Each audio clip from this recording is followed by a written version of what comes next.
National Weather Service has issued Tornado Watch number 413, effective until 2 a.m. Tuesday.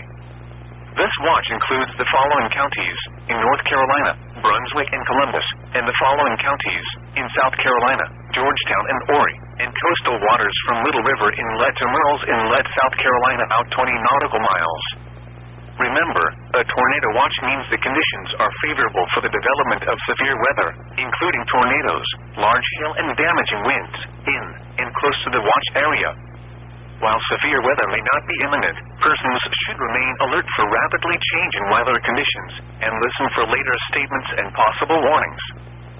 Stay tuned to NOAA weather radio, commercial radio and television outlets, or internet sources for the latest severe weather information.